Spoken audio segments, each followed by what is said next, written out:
Alright everybody, let's talk about Loki episode 1.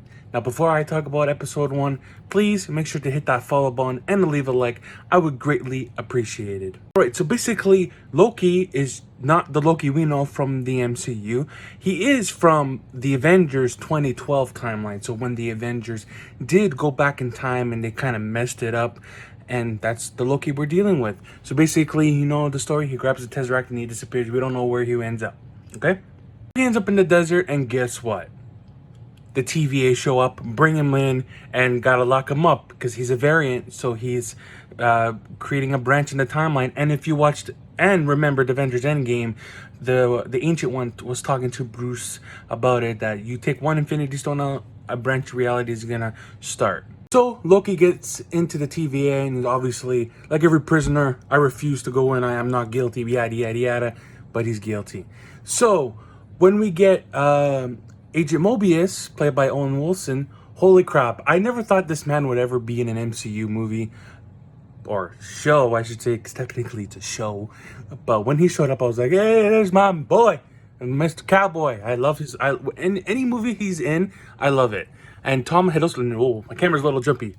But Tom Hiddleston's portrayal of the 2012 Loki is great. And in this series, Loki doesn't have his redemption arc, but Agent Mobius does show him his life. And bro, when his life was being shown, it broke my heart. But I'll talk about that later.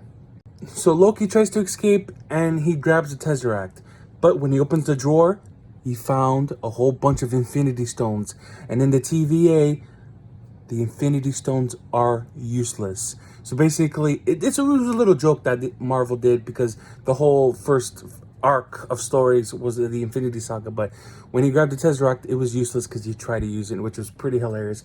You see a whole bunch of Infinity Stones, and they don't work outside their reality, and obviously the TVA is outside of their reality, so it makes sense.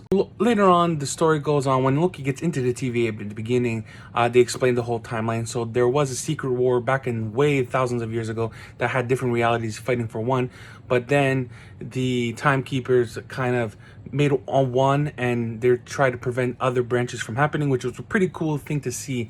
So I was pretty happy with that. And the question was, what happened? Why didn't they intervene when the Avengers kind of messed up with time? Well, it was explained. Basically, it was supposed to happen. Watching this, and I was like, oh, so that's why they didn't intervene when the Avengers went back in time, because it was supposed to happen. What happened to Loki was not supposed to happen. Now, back to the whole thing of Loki, watching his past, man, that was so heartbroken, or his future. He was watching his future play out, and it broke my heart, because you could see they loved him. Even though he was rebellious and trying to be his own king, they still loved him. He saw his life through the events of Ragnarok, the Dark World, and also his demise in Avengers Infinity War, and it broke him. It broke him. And then he kind of, when that breaks you, you let things out, and boy, he let it out. He knows who he is, and Agent Mobius wants to help him out, and there's variants of Loki out there causing massive shit, and they need his help to defeat himself. With that all said and done, I really like this premiere. One of my favorites, next to WandaVision. Overall, we get a different version of Loki. We see how he sees himself die in the future, and he is broken down, and he wants to help the TVA stop other versions of himself. So it's going to be pretty interesting to see what goes on in this series. Oh, I almost forgot to mention DB Cooper, the guy that disappeared and you could never find again. That was Loki in the MCU. It was a little bet that he and Thor had, which was pretty hilarious. I loved that twist. I loved every moment of that.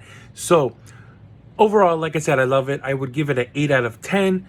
Just great acting. The story made sense, and yeah, I just enjoyed it. All right, make sure to hit that follow button on TikTok and that subscribe button on YouTube. Be good. I'll see you on the next one.